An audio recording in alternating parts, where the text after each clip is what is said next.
Sejak tahun 1342 Hijriah bersesuaian dengan 1924 Masehi, umat Islam mengalami atau memasuki periode paling kelam dalam sejarahnya.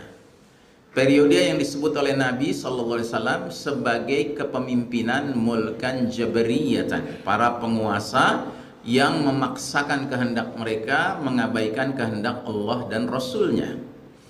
Periode ini merupakan periode keempat berdasarkan hadis di bawah ini.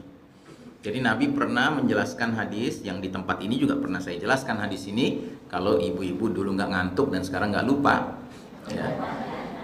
Di dalamnya Nabi meringkas perjalanan umat ke dalam 5 periode, 5 fase, 5 babak, ya. Dan setiap periode fase babak itu diberi nama berdasarkan sistem kepemimpinannya. Jadi istilahnya ini hadis periodisasi pemerintahan dalam sejarah umat Islam. Nah, kata Nabi, periode pertama pemerintahannya disebut dengan an-nubuwah, kenabian. Selama masa yang Allah kehendaki, kemudian ketika Allah berkehendak, periode kenabian itu pun berlalu. Nah, periode kenabian tidak berlangsung lama, cuma 23 tahun sesuai dengan berapa lama Nabi jadi Nabi. Muhammad bin Abdullah diangkat jadi Nabi usia 40, wafat usia 63, berarti 23 tahun saja itu periode kenabian. Dan itu periode pemerintahan kepemimpinan yang terbaik sepanjang sejarah umat Islam sudah barang tentu. Karena yang memimpin langsung Nabi yang menjadi uswatun hasanah kita semua, suri toladan kita semua. Terus datang periode kedua yang kata Nabi adalah kepemimpinan atau pemerintahan khilafah ala minhajin nubuwah, kekhalifahan yang sesuai, yang mengikuti metode kenabian dalam hal kepemimpinannya, berlangsung selama masa yang Allah kehendaki. Kemudian ketika Allah sudah berkehendak, periode kedua itu pun berlalu. Nah, periode kedua juga tidak berlangsung lama ibu-ibu, cuman 30 tahun. Ditandai dengan umat memiliki pemimpin-pemimpin terbaik setelah Nabi wafat. Mereka julukannya Khulafa Ar-Rasyidin, khalifah-khalifah yang terbimbing oleh Allah Ta'ala. Mereka terdiri dari sahabat-sahabat yang bahkan Nabi sudah janjikan akan menjadi ahlul jannah, penghuni surga. Abu Bakar Siddiq, Umar bin Khattab, Utsman bin Affan, Ali bin Abi Thalib, dan Al-Hasan bin Ali bin Abi Thalib. 5 Khulafa Ar-Rasyidin, 30 tahun sudah berlalu. Datang lagi periode ketiga, kata Nabi, periode mulkan audon, raja-raja menggigit, berlangsung selama masa yang Allah kehendaki. Dan ketika Allah sudah berkehendak, periode ketiga itu pun berlalu. Nah, periode ketiga ini periode yang terpanjang sejauh ini, berlangsung selama 1302 tahun, dari tahun 40 Hijriah sampai tahun 1342 Hijriah. Itu angka di atas itu 1342 Hijriah. Berarti kan berlangsung 1342 kurangin 40, 1302 tahun, ya kan? 13 abad lebih 2 tahun pakai kalender Hijriah, ya. Nah, periode ketiga ini ditandai dengan umat Islam memiliki pemimpin-pemimpin yang masih mengutamakan Al-Quran dan Sunnah sebagai pedoman hidup, memimpin masyarakat dan negara. Cuman sayang, mereka digelari Nabi dengan mulkan karena mereka menggunakan cara-cara pergantian kepemimpinan seperti cara-cara kerajaan. Jadi ketika seseorang jadi pemimpin umat, dia sudah nunjuk anaknya akan jadi putra mahkota dan akan menjadi penggantinya kalau dia wafat. Makanya tidak disebut sebagai raja-raja yang mengikuti manhaj kenabian, ya tidak disebut begitu, tapi raja-raja menggigit. Menggigit apa? Quran Sunnah. Dan karenanya tergantung kemampuan atau kekuatan menggigitnya. Kalau menggigit Quran Sunnahnya kenceng, tampillah pemimpin yang adil, yang penuh dengan rahmah bagi umat ini. Tapi kalau gigit Quran Sunnahnya agak lemah, apalagi kadang-kadang mangap gitu ya, maka tampillah pemimpin yang zalim kepada umat ini. Itu realita dalam sejarah. Kadang-kadang umat punya pemimpin yang adil, yang lempeng, yang masya Allah, tapi kadang-kadang punya pemimpin yang bermasalah, ya. Tapi alhamdulillah dia masih mengikuti Quran dan Sunnah. Itu 1302 tahun. Lalu datanglah periode keempat, periode di mana kita hidup sekarang, yang kata Nabi adalah periode mulkan jabriyatan, para penguasa yang memaksakan kehendak mereka. Nah, ini sejak kapan mulainya? Sejak 1342 alias 1924 Masehi. Sudah 101 tahun yang lalu kalau pakai hitungan kalender Masehi. Ya, sudah 105 tahun yang lalu kalau pakai hitungan Hijriah, ya. Nah, periode ini periode yang paling kelam dalam sejarah umat Islam. Kenapa? Karena seiring dengan masuknya kita ke periode keempat, berakhirlah kerajaan Islam terakhir, yaitu Kesultanan Utsmani Turki. Dan akhirnya yang tadinya umat Islam punya tempat tinggal yang menaungi mereka, yang luasnya membentang dari Maroko sampai Merauke, ya, akhirnya tinggal di tempat-tempat kecil. Ibaratnya tadinya ada rumah permanen gede, mansion gitu ya, membentang dari timur barat, utara selatan, tiba-tiba runtuh, diganti sama bedeng-bedeng gitu. Muncullah bedeng Indonesia, bedeng Maroko, ya, bedeng Kuwait, ya, bedeng kecil-kecil. Dan yang sangat menyakitkan adalah kelamaan tinggal di bedeng, teriak-teriak bedeng harga mati gitu. Nggak sadar kalau ini cuman sekedar bedeng gitu. Sehingga dengan teriakan itu akhirnya makin pupuslah semangat untuk mengembalikan berdirinya rumah permanen tadi, ya. Ngerti ibu-ibu? Nggak ngerti, yang nggak ngerti tanya sama yang ngerti, ya. Nggak apa-apa, untuk mengerti sesuatu nggak perlu buru-buru, Bu. Yang penting nggak berhenti mencari ilmu, ya. Baik, nah jadi periode keempat ini Allah Ta'ala memerintahkan kaum beriman turun dari panggung kepemimpinan dunia dan Allah pilih yang lain. Baik. Nah, tapi alhamdulillah Nabi tidak mengatakan periode keempat ini adalah babak terakhir. Nabi mengatakan periode keempat ini nasibnya bakal sama dengan periode 1, 2, 3. Apa itu? Ketika Allah berkehendak, periode itu pun berlalu. Dan akan datanglah periode terakhir yang kelima, yang namanya sama dengan nama periode kedua. Khilafah ala minhajin nubuwah, thumma sakata, lalu Nabi diam. Nah, kemudian Nabi diam, pertanda sampai disitulah batas umur umat Islam. Tidak lama setelah itu kiamat pun terjadi. Berapa lama Ustadz periode keempat ini bakal berlangsung? Udah pegel nih kita ya Ustadz. Gitu. Wallahu a'lam bishawab. Kita nggak punya hadis yang menyebutkan berapa lamanya.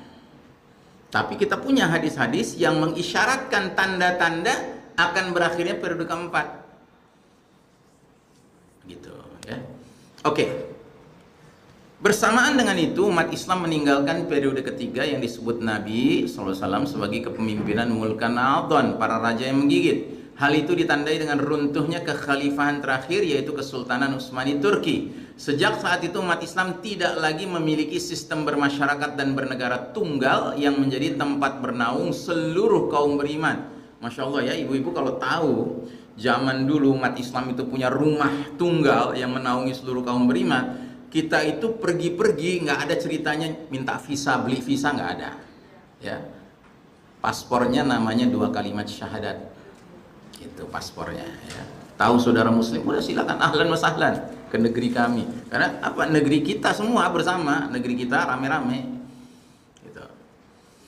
Nah, sejak saat itu umat Islam tidak lagi memiliki sistem bermasyarakat bernegara tunggal yang menjadi tempat bernaung seluruh kaum beriman, dan sejak saat itu umat Islam menjadi laksana anak-anak ayam kehilangan induknya. Ya, nggak ada pemimpin tunggal, kita nggak ada. Makanya cuman berapa gelintir orang Zionis Yahudi menzolimi 2,2 juta umat Islam di Gaza, ya.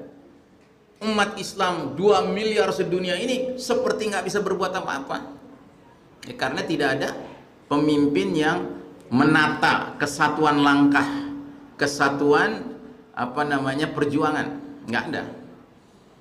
Malah yang muncul pemimpin-pemimpin yang ngomongnya aneh.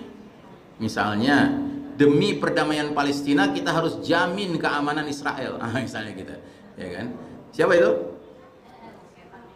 Pemimpin Konoha ya. Bukan Indonesia, bukan, Konoha.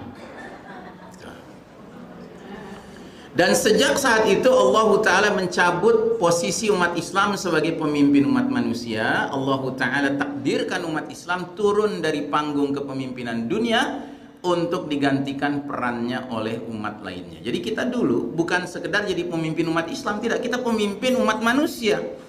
Karena jangan salah ya ibu-ibu, di negeri kaum muslimin dahulu kala yang menjadi warga negara bukan hanya kaum muslimin, ada orang-orang di luar Islam yang jadi warga negara dan mereka dinaungi, dilindungi.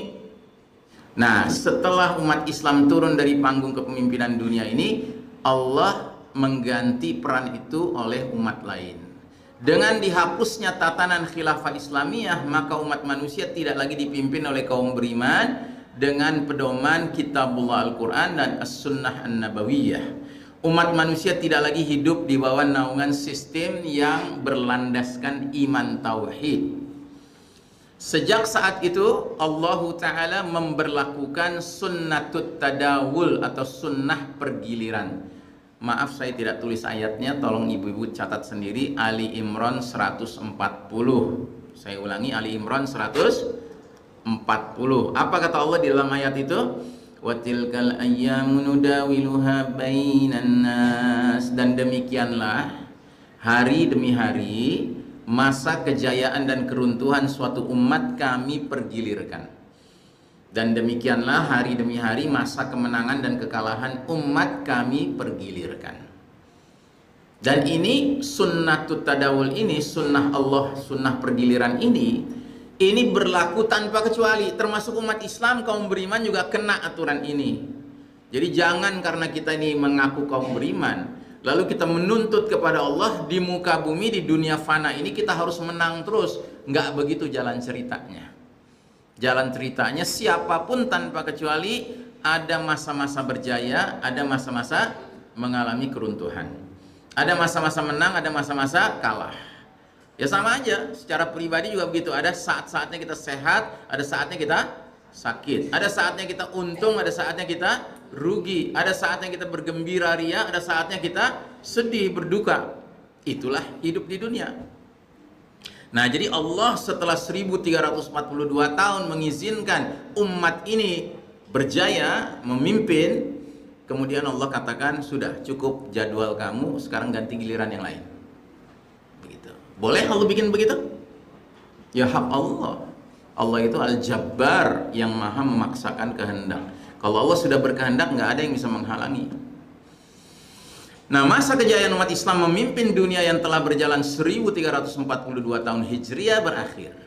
Dan untuk selanjutnya dimulailah kepemimpinan dunia dipegang oleh kaum kafir Barat, Eropa, dan Amerika, alias the Western Civilization, peradaban Barat. Artinya dunia kemudian dipimpin oleh the Judeo-Christian Society, masyarakat Yahudi Nasrani. Kan Barat kan kalau nggak Yahudi Nasrani, ya nggak? Begitu. Dan terutama kaum Yahudilah yang memimpin dan mengendalikan perjalanan dunia. Dan mereka terdiri dari kaum Yahudi berideologi Zionisme, dengan Amerika Serikat menjadi pembela setianya, atau lebih tepatnya budak setianya. Begitu. Ya. Nah, sejak dunia dipimpin Barat, khususnya kaum Yahudi Zionis, maka umat manusia tidak lagi menjalani kehidupan dibimbing berdasarkan kitabullah Al-Quran dan sunnah Nabi. Umat manusia tidak diarahkan untuk menjalani hidup dalam rangka beribadah kepada Allah Sang Pencipta Jagat Raya ini. Dulu waktu umat Islam mimpin, orang-orang di luar Islam yang tinggal di bawah naungan umat Islam, itu mereka diingatkan setiap hari, mereka diingatkan bahwa mereka ini diciptakan untuk beribadah kepada Allah. Sehingga kalau dalam perjalanan hidup mereka memang mau menggunakan hati dan akal sehat mereka kemudian memeluk Islam dengan penuh kesadaran akhirnya. Tapi sekarang dengan yang memimpin dunia ini Yahudi Zionis, mana ada kita mendengar seruan-seruan, ajakan-ajakan untuk beribadah kepada Tuhan alam semesta? Nggak ada kan? Itu yang ada tuh dunia terus, materi terus, ya kan? Keberhasilan fisik terus, ya, yang ditekankan. Nah, masyarakat dunia menjadi tersesat, bahkan diajak untuk memusuhi Allah Ta'ala. Kaum Yahudi Zionis melancarkan propaganda Ghazwul Fikri. Apa artinya Ghazwul Fikri? Perang pemikiran, perang opini, perang narasi, perang ideologi. Dengan mereka menyebarluaskan berbagai faham-faham kufur dan destruktif yang merusak. Contohnya liberalisme. Apa itu liberalisme? Faham yang menganjurkan kebebasan tanpa batas. Itu liberalisme. Jadi kalau orang tuh liberal pikirannya, dia tuh orang yang nggak punya ikatan dengan apapun, bebas aja pokoknya. Sekularisme. Sekularisme ini inti ajarannya apa? Fasluddin anil haya. Pisahkan urusan beragama dengan urusan kehidupan sehari-hari. Jadi beragama itu cukup di masjid aja. Yang namanya ekonomi, bisnis nggak ada urusan dengan agama. Yang namanya politik nggak ada urusan dengan agama. Yang namanya sekolah nggak ada urusan dengan agama. Yang namanya perang nggak ada urusan dengan agama. Ya. Pendek kata, pisahkan urusan agama dengan urusan kehidupan sehari-hari. Ini termasuk ajaran faham sesat, kufur, destruktif yang disebarluaskan Zionis. Termasuk pluralisme. Apa itu pluralisme? Pluralisme itu ajaran yang menggambarkan semua agama sama, semua agama baik, semua agama benar.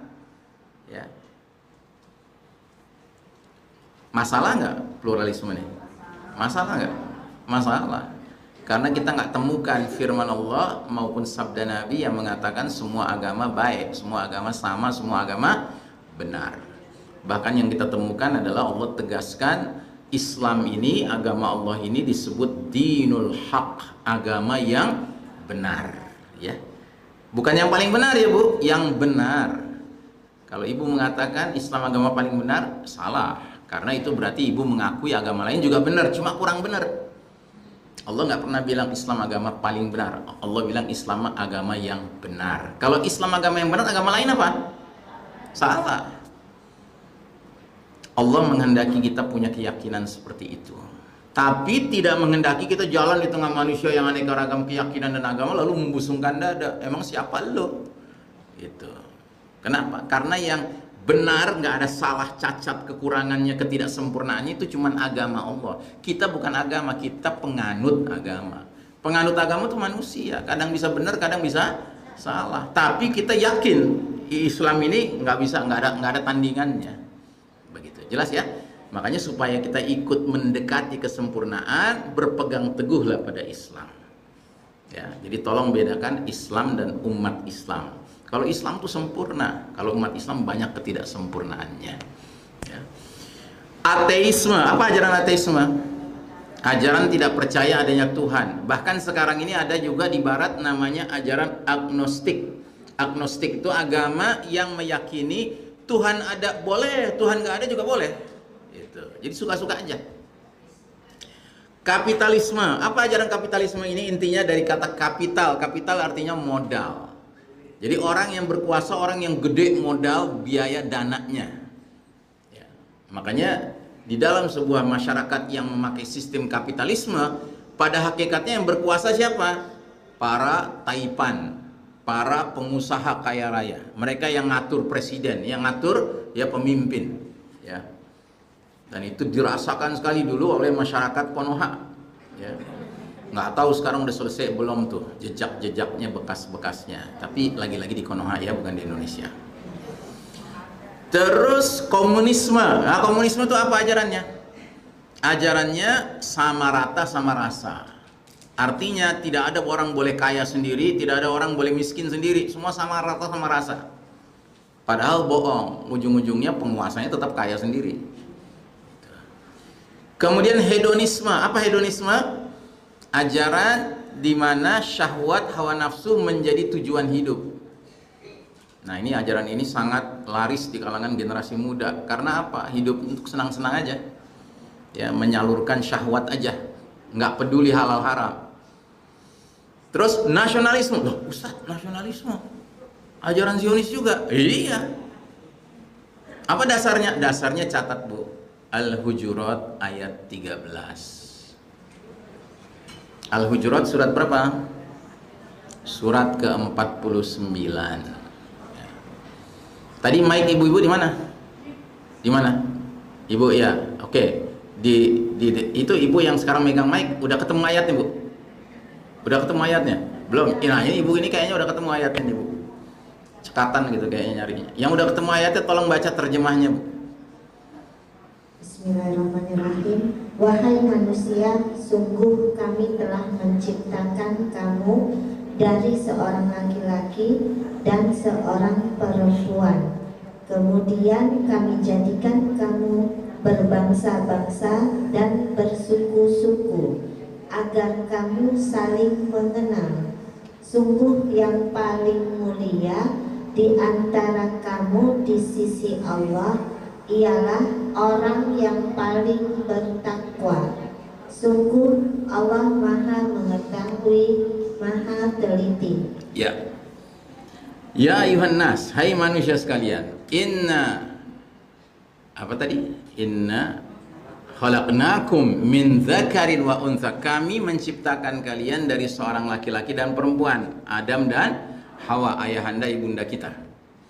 Lalu dari keduanya kami jadikan kalian syu'uban wa qabaila, berbangsa-bangsa dan bersuku-suku.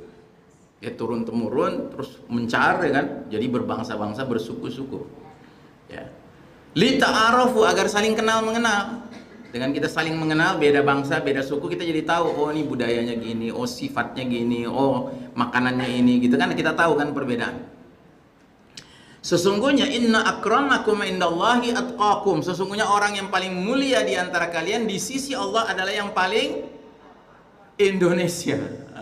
Itu kata orang nasionalis. Ngerti? Nasionalisme itu mengajarkan bahwa bangsa dewek, bangsa kita inilah bangsa paling mulia dibandingkan bangsa lain. Itu nasionalisme.